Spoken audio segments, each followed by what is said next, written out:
हमने कल वो एक डायग्राम वेन डायग्राम से समझा था ना कि नेचुरल नंबर फिर होल नंबर, एक बार उसको डिस्कस करते हैं, ठीक है। सबसे पहले क्या था? नेचुरल नंबर्स, फिर उसके बाद होल नंबर, फिर उसके बाद इंटीजर्स, फिर उसके बाद रैशनल, फिर उसके बाद इरेशनल। इसके साथ ही आएगा यहाँ पे? नहीं, अलग आएगा। अलग आएगा। किससे? कैपिटल आई क्या जेड से था? कैपिटल आई टी से टी। हाँ, आई से इंटीजर्स होता है। अच्छा, या तो जेड लिख सकते हैं या फिर कैपिटल आई इंटीजर्स के लिए, इरेशनल के लिए कैपिटल टी। और ये सभी मिलकर क्या बनाते हैं? Real number. Real number. हमने ये डिस्कस किया था ना डायग्राम कल। तो देखो, एक हमारे पास क्वेश्चन आ रखा था फ्रैक्शन के ऊपर। क्या होता है फ्रैक्शन? कोई भी p by q form, p by q form. Q तो जीरो नहीं होना चाहिए, हमें पता है ना। लेकिन यहाँ पर कौन सी p बाई क्यू फॉर्म्स आएंगी? जहां पर क्या हो, p और q जो है वो कैसे हो? पॉजिटिव। मतलब या फिर ये जो ओवरऑल वैल्यू है वो कैसे आनी चाहिए? पॉजिटिव। मतलब कि जो ये फ्रैक्शन आनी चाहिए ये ऑलवेज हमारे पास कैसे आएगी? पॉजिटिव। तो हमारे पास एक क्वेश्चन था कि all fractions are rational. Second question था ऑल रैशनल आर फ्रैक्शंस। कौन सा ट्रू है और कौन सा फॉल्स है? All fractions are rational. देखो सारी की सारी फ्रैक्शंस कौन सी होंगी? p by q form, positive के अंदर है ना। वो रैशनल फॉर्म तो होगी क्योंकि यही तो होते हैं रैशनल भी एक तरह से, p बाई क्यू फॉर्म। तो ये तो होगा ट्रू। ओके। और ऑल रैशनल्स आर फ्रैक्शन, ये होगा फॉल्स। क्यों? क्योंकि रैशनल के अंदर इंटीजर्स आते हैं और इंटीजर्स में नेगेटिव भी आते हैं और पॉजिटिव भी आते हैं। तो यहाँ पर अगर हम -3 की बात करें, -3 क्या एक रैशनल नंबर है? है। क्योंकि इंटीजर है, इंटीजर्स तो सारे रैशनल होंगे है ना, क्योंकि इसको -3/1 लिख सकते हैं हम। लेकिन क्या ये फ्रैक्शन है? ये p बाई क्यू फॉर्म तो है, लेकिन क्या ये पॉजिटिव साइन कैरी कर रही है? नहीं। तो इसलिए all rationals are not fractions, क्योंकि इसके अंदर क्या है? नेगेटिव इंटीजर्स हैं, है ना। तो इसका हम एक काउंटर एग्जांपल दे सकते हैं। अगर स्टेटमेंट ट्रू है तो उसके अंदर हमें काउंटर एग्जांपल की जरूरत नहीं होती। काउंटर एग्जांपल मतलब ऐसा एग्जांपल जो उसको फॉल्स प्रूव कर रहा है, ठीक है। अगर स्टेटमेंट ट्रू है तो उसका ठीक है वो ट्रू है, उसके लिए कोई एग्जांपल देने की जरूरत नहीं है। लेकिन अगर स्टेटमेंट फॉल्स है तो उसके लिए कोई ना कोई एग्जांपल एग्जाम में देना है, ठीक है। जैसे ये फॉल्स था तो हम लिखेंगे फॉल्स बिकॉज -3 दैट इज -3/1 वो क्या है? इज अ रैशनल, है ना, लिखेंगे ना। But -3/1 is not a fraction because it is negative, है ना। तो इस तरह से हम फॉल्स की स्टेटमेंट को एग्जाम्पल के साथ लिखेंगे, ठीक है। फिर इसी का एक थर्ड पार्ट था हमारे पास, ये फर्स्ट पार्ट, ये सेकंड पार्ट और एक थर्ड पार्ट। थर्ड पार्ट था कि all rational except negative integers are fractions. देखो यहाँ पर जो रैशनल फ्रैक्शंस सारे के सारे नहीं हो सकते, वहां पर जो चीज बीच में आड़े आ रही थी, मतलब जिसकी वजह से वो चीज क्या हो रखी थी? फॉल्स प्रूव हो रखी थी, वो क्या थे? नेगेटिव इंटीजर्स ही तो थे। और उसने अब यहाँ पे क्या किया? रैशनल में से नेगेटिव इंटीजर्स को रिमूव कर दिया। मतलब नेगेटिव साइन तो यहाँ पर अब आ ही नहीं सकता, है ना। तो अब तो जो भी रैशनल नंबर आएगा 3/1, 5/3 या फिर 2/3 कुछ भी आएगा वो पॉजिटिव ही आएगा, और वो सारे के सारे क्या आएंगे? फ्रैक्शंस। तो इसलिए अगर रैशनल में से नेगेटिव इंटीजर्स को रिमूव कर दें, क्योंकि जो एक्सेप्शन थी उसको ही रिमूव कर दिया, तो यहाँ पर फिर ये क्या बन जाएगी? स्टेटमेंट ट्रू, ठीक है। ओके। और अब इस वेन डायग्राम की हेल्प से हम बहुत सारे क्वेश्चन सोल्व कर सकते हैं। जैसे कि अगर मैं बोलूं all natural numbers are integers, true. True, क्योंकि नेचुरल नंबर यहाँ है और इंटीजर है बड़े सर्कल के अंदर, तो नेचुरल नंबर तो इसके अंदर आ रहा है, तो हम बोलेंगे सारे के सारे नेचुरल नंबर जो है इंटीजर हैं, है ना।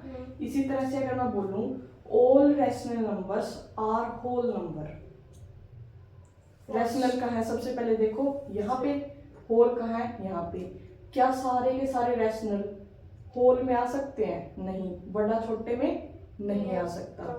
फिर उसके बाद all natural numbers are irrational numbers, false.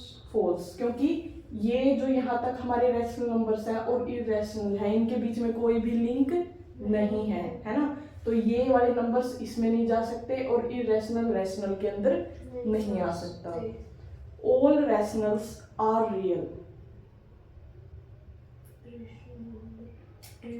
True, क्योंकि रैशनल यहाँ है और ये पूरा का पूरा कहाँ पे आ रहा है? रियल के अंदर, ठीक है।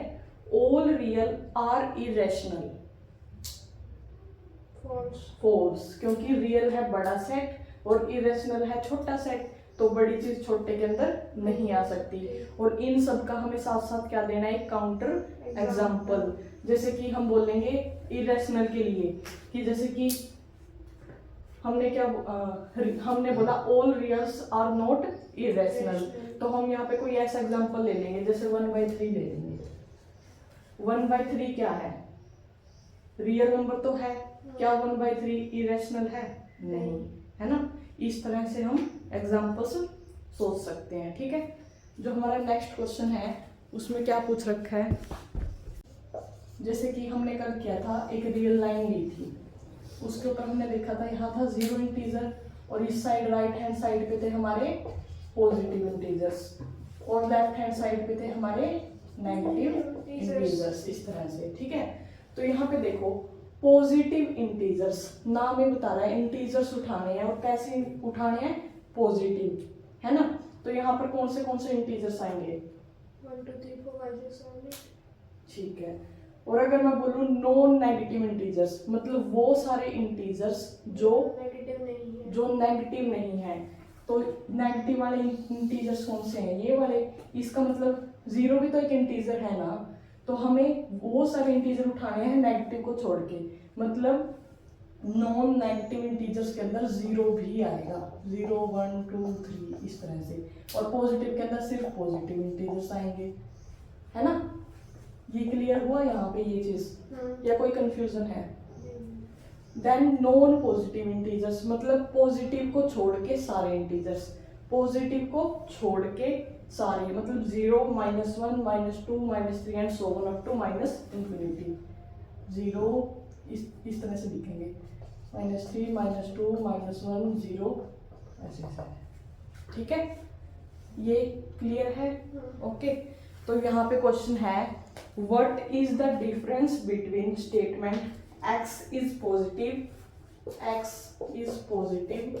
और x इज नॉन नेगेटिव, इन दो स्टेटमेंट्स के बीच में डिफरेंस बताना है। तो हम क्या बोलेंगे यहाँ पे? Positive integers contains integers from 1 2 3 so on up to infinity, है ना। So x is positive means x can carry value up to infinite, from 1 to infinite, 1 2 3 4 so on up to infinity. But x is non-negative, can carry values from 0 1 2 3 and so on. तो ये होगा इन दोनों के बीच में difference, ठीक है। Next question में पूछ रहा है, क्या 0 एक रैशनल नंबर है? क्या 0 एक रैशनल नंबर है? रैशनल नंबर की डेफिनेशन क्या है कि उसको p/q फॉर्म में लिखना है, जहाँ पे q नॉन जीरो होना चाहिए। क्या मैं 0 को 0/1 लिख सकती हूँ? क्या मैं 0 को 0/2 लिख सकती हूँ? कुछ भी लिख सकती हूँ।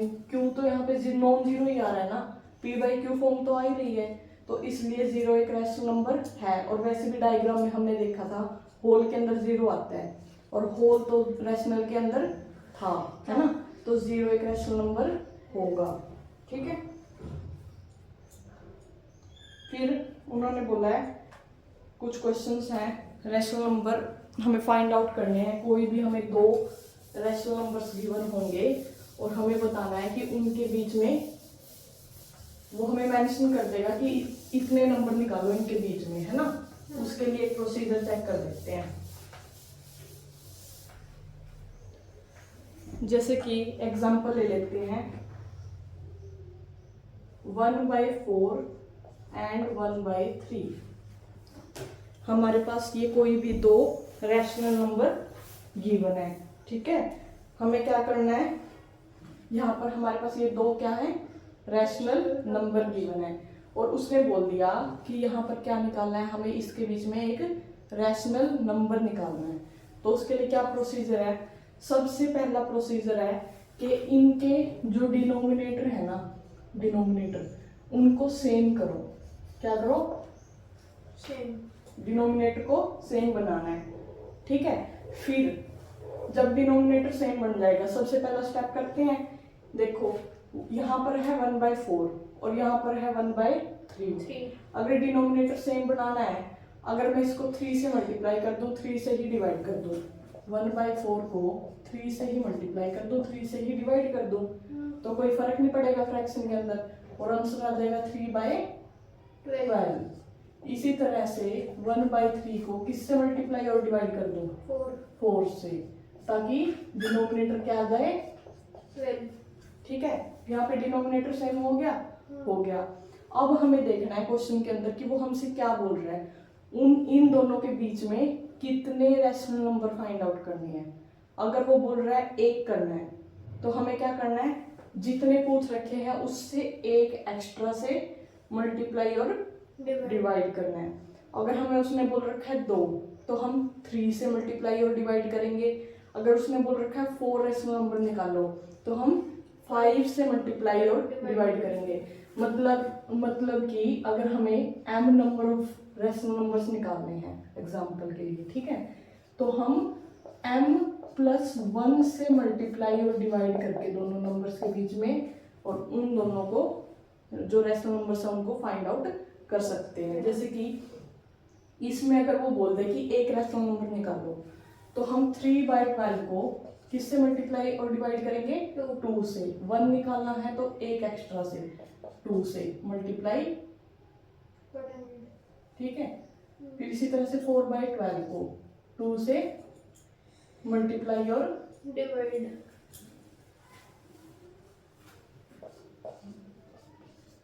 तो यहाँ कितना आ जाएगा, 3 to the 6, 12 to the 24, इस तरह से 4 to the 8/24। तो देखो 6/24 और यहाँ पर है 8/24, तो इनके बीच में कौन सा रैशनल नंबर है, 7/24। तो एक निकाला था, एक आ गया, दैट इज 7/24।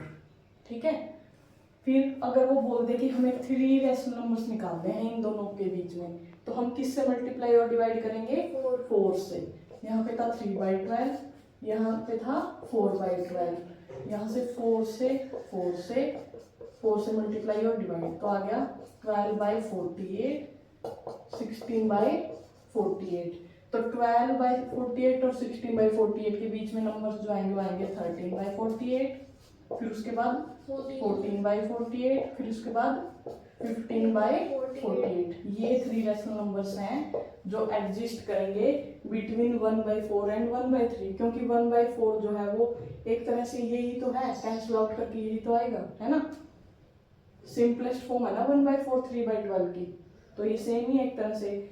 तो ये जो 3 रैशनल नंबर्स हैं ये एग्जिस्ट करते हैं इन दोनों नंबर्स के। क्या बोल रखा है कि कोई भी रैशनल नंबर गिवन होगा हमारे पास, वो पॉजिटिव के अंदर भी हो सकता है और वो नेगेटिव के अंदर भी हो सकता है, और वो बोलेगा कि इस नंबर को नंबर लाइन के ऊपर रिप्रेजेंट करना है। ठीक है, सबसे पहली जो ट्रिक इस क्वेश्चन को समझने के लिए, अगर वैल्यू पॉजिटिव गिवन है, अगर वैल्यू पॉजिटिव गिवन है, तो हमें नंबर के राइट में चलना है। कहाँ पे चलना है, राइट में। और अगर वैल्यू के अंदर नेगेटिव गिवन है तो हमें नंबर के लेफ्ट में चलना है। कि मेमोराइज कैसे करेंगे कि हम बोलते हैं ना, right thing is always right, है ना। कि पॉजिटिव जो बंदे होते हैं वो हमेशा राइट होते हैं, तो पॉजिटिव के लिए हमेशा कहाँ चलेंगे, नंबर के राइट में, और नेगेटिव के लिए हमेशा कहाँ चलेंगे, नंबर के लेफ्ट में। ठीक है, तो हमने क्या किया, सबसे पहले जो यहाँ पर देखेंगे कि हमारे पास कोई ऐसी वैल्यू आ रही है एग्जैक्ट नंबर, जैसे 1 2 3, अगर हमारे पास फ्रैक्शन दे रखी है उसको सिंपलेस्ट फॉर्म में कन्वर्ट करना है। 2 फॉर्म सिंपलेस्ट फॉर्म है, इससे फालतू तो हम काट नहीं सकते इसको, है ना।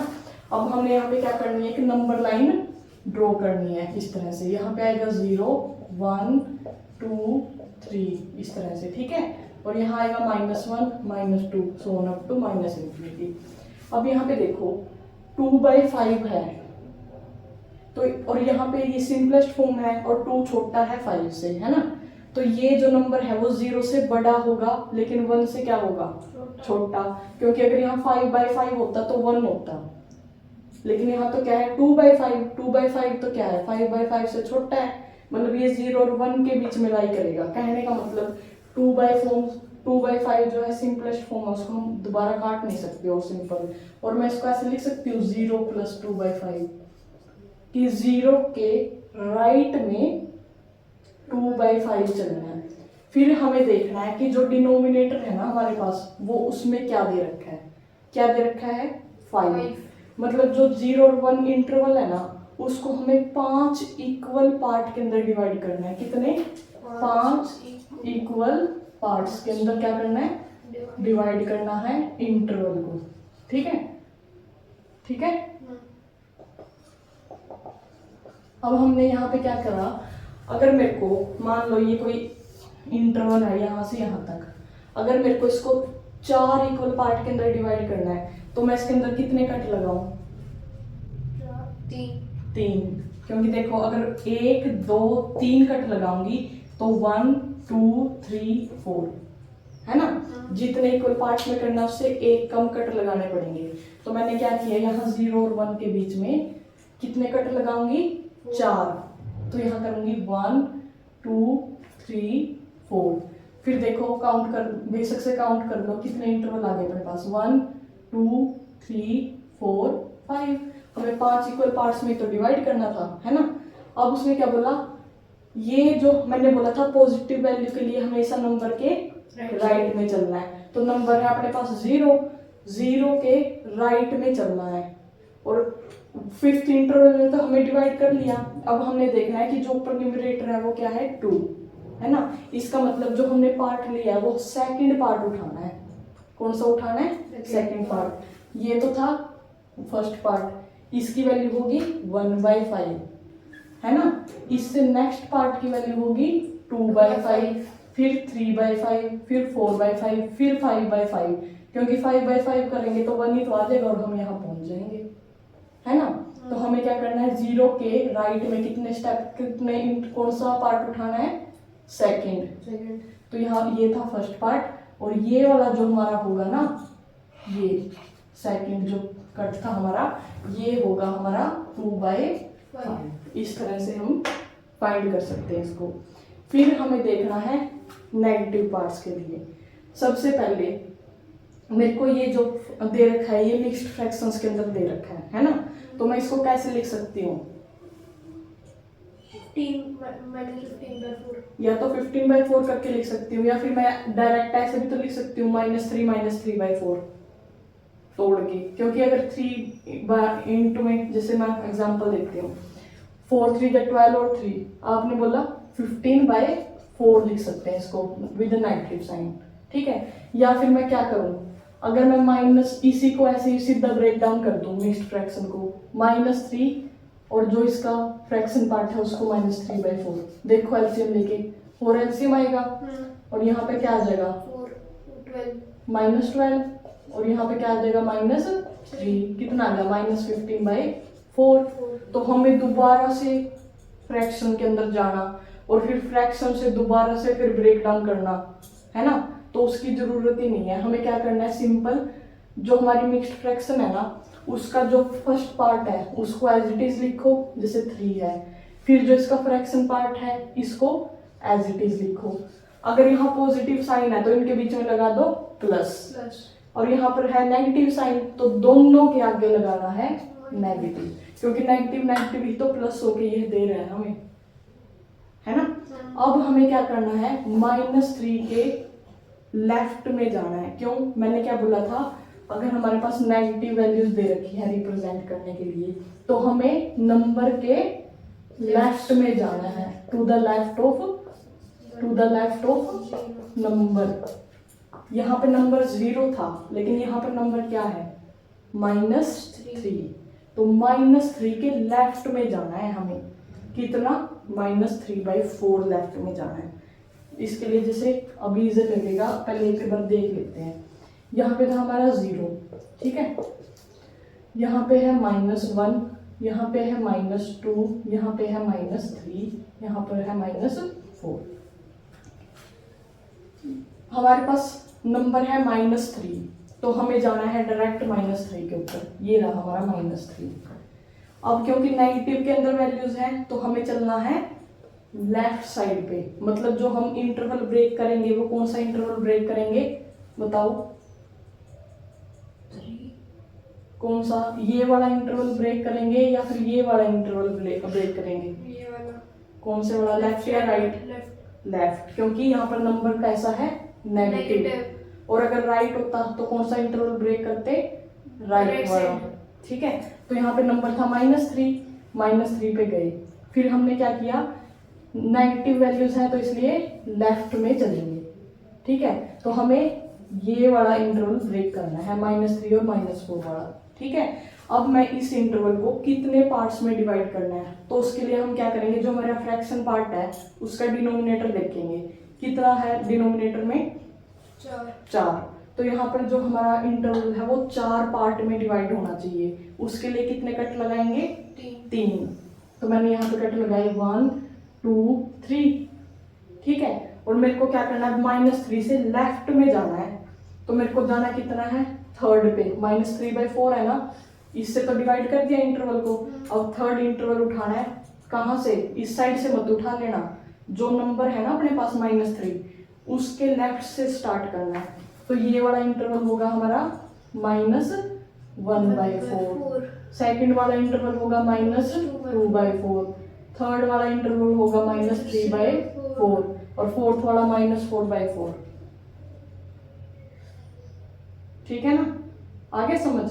तो अब हमें क्या निकालना था, -3 इंटू 3/4 का बताना था। तो हमें पता है ये -3 रहा और ये रहा 3/4 पार्ट, क्योंकि इनको ऐड करके यही तो वैल्यू आएगी। तो इसलिए हम बोल देंगे, सिर्फ इस नंबर को रिप्रेजेंट कर देंगे और हम बोलेंगे कि जो ये हमारा पार्ट आया ना यहाँ पे, ये जो हमारी वैल्यू है वो है -3 इंटू 3/4, ठीक है। कोई प्रॉब्लम, कोई ऐसा पार्ट जिसके अंदर कोई डाउट है, एक बार चेक